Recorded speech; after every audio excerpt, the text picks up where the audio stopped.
Jokowi memang hebat. Banyak orang yang bilang begitu. Bahkan survei pun mengungkapkan tingkat kepuasan publik terhadap Jokowi mencapai 80% lebih. Lebih-lebih loyalis dan pendukung Jokowi pasti sangat bersemangat untuk mengatakan Jokowi adalah pemimpin hebat.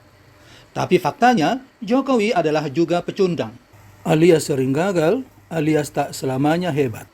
Disukai atau tidak disukai, diakui atau tidak diakui, gagasan strategis Jokowi yang bertujuan untuk melanggengkan kekuasaannya gagal total, alias gak laku di pasaran. Apa saja gagasan yang gagal itu? Inilah dia 4 gagasan politik Jokowi yang tidak laku di pasaran alias tidak berterima di masyarakat. Pertama, gagasan 3 periode.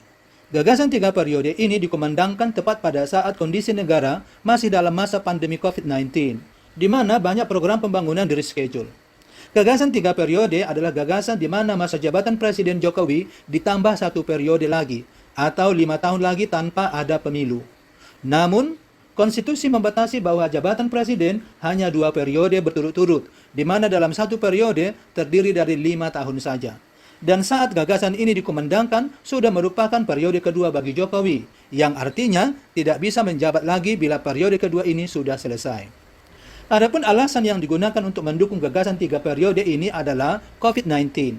Pandemi COVID-19 yang bermula pada akhir 2019, tepatnya saat periode kedua Jokowi baru saja dimulai, telah memporak-porandakan perekonomian di hampir seluruh negara di dunia, termasuk Indonesia. Di Indonesia sendiri, efek dari pandemi COVID-19 ini adalah banyaknya program pembangunan, termasuk pembangunan Ibu Kota Nusantara atau IKN, yang ditunda atau di-reschedule. Bahkan APBN pun mengalami defisit. Pertumbuhan ekonomi terkoreksi, kehidupan sosial berubah drastis. Didorong oleh adanya kekhawatiran bahwa pembangunan yang sudah direncanakan dengan baik tidak akan berjalan dengan baik dan lancar selama masa periode kedua jabatan Jokowi ini. Maka disusunlah gagasan 3 periode, sehingga dengan demikian, Jokowi dapat lebih leluasa menyusun program pembangunannya kembali. Namun, gagasan ini ditolak mentah-mentah oleh publik, termasuk oleh Ketua Umum PDI Perjuangan, Megawati Soekarno Putri. Adapun alasan yang digunakan untuk menolak gagasan ini adalah tidak sesuainya dengan konstitusi. Di dalam konstitusi, jabatan presiden hanya sampai 2 periode berturut-turut. Itu pun harus melalui pemilu. Masa jabatan 2 periode ini tidak boleh ditambah atau diperpanjang apapun alasannya.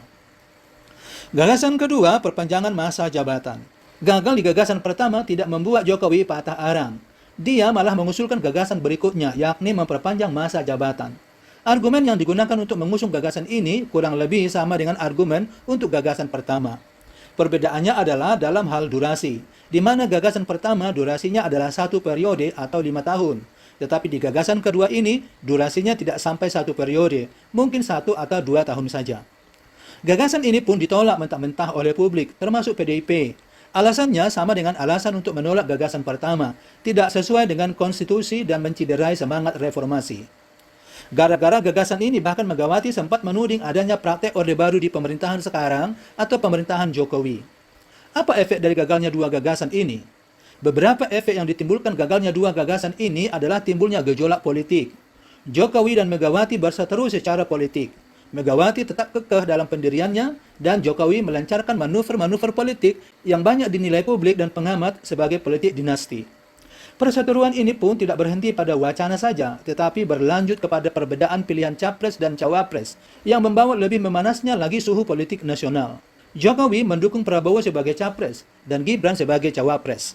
Sementara Megawati tetap mendukung Ganjar sebagai capres dan pada akhirnya mendukung Mahfud MD sebagai cawapres. Perbedaan dukungan paslon ini memperlihatkan semakin nyatanya pecah kongsi antara Jokowi dan Megawati. Dalam berbagai kesempatan, Megawati di hadapan kader partainya dan di hadapan publik secara berapi-api menyatakan perang dalam tanda petik kepada Jokowi. Sementara Jokowi, seperti yang banyak ditengarai, semakin agresif menggunakan kekuasaannya untuk mendukung dan memenangkan pasangan Prabowo-Gibran.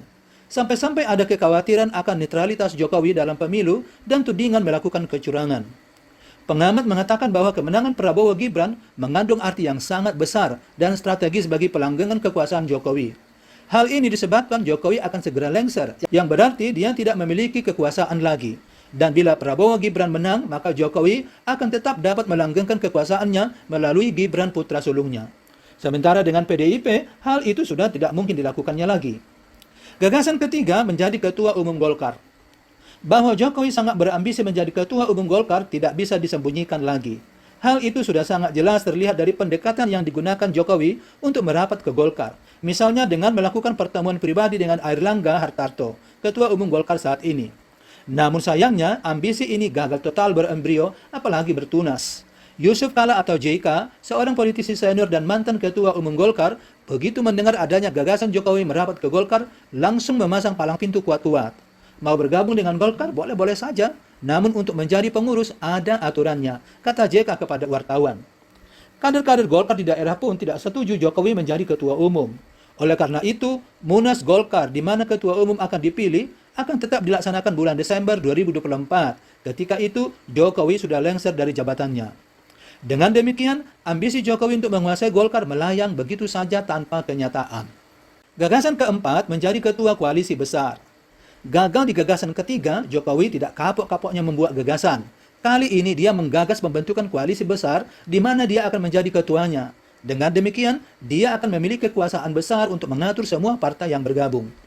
Gagasan ini pertama kali dilontarkan ke publik oleh Grace Natali, seorang tokoh penting di PSI, sebuah partai yang disebut-sebut partainya Jokowi, tetapi gagal masuk Senayan. Kepada wartawan, Grace Natali mengatakan Jokowi berpeluang menjadi ketua koalisi partai-partai pendukung Prabowo Gibran. Namun sangat disayangkan, Grace Natali hanya bertepuk sebelah tangan. Gagasan ini tidak mendapat sambutan hangat dari ketua-ketua partai, baik partai pendukung koalisi Indonesia Maju maupun partai-partai di luar itu. Bahkan ada yang menuding Grace Natali hanya ingin mendompleng ketenaran Jokowi dengan harapan PSI akan mendapat sedikit peran di pemerintahan Prabowo. Dan dengan seiring waktu berlalu, ambisi menjadi ketua koalisi besar ini pun melayang begitu saja ditelan angin berembus. Justru sekarang kabar yang berembus adalah statement Hasto Kristanto, Sekjen PDIP yang mengatakan Jokowi berniat mengambil alih kursi kepemimpinan Megawati dari PDI Perjuangan. Banyak yang meragukan statement Hasto ini, tapi bisa saja ada benarnya.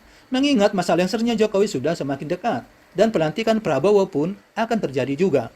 Dan Jokowi tentu saja membutuhkan sebuah partai besar tempat dirinya mengatur siasat untuk cawe-cawe di pemerintahan Prabowo.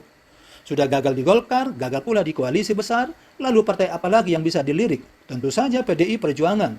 Jokowi tahu ketua umum PDIP yang sekarang yang sudah menjabat selama 3 dekade lebih sudah uzur, sudah saatnya diganti, atau mungkin ada perubahan secara alami. Jika statement Hasto ini benar, pertanyaannya adalah, apakah Jokowi akan berhasil kali ini atau hanya gagal maning? Pengamat mengatakan sangat tergantung, sebab Jokowi tahu apa kelemahan Megawati, tetapi sebaliknya Megawati pun tahu apa kelemahan Jokowi. Baiklah pemirsa, hanya waktu yang bisa menjawab pertanyaan ini. Kita berjumpa kembali pada video-video berikutnya. Thank you very much, goodbye and take care.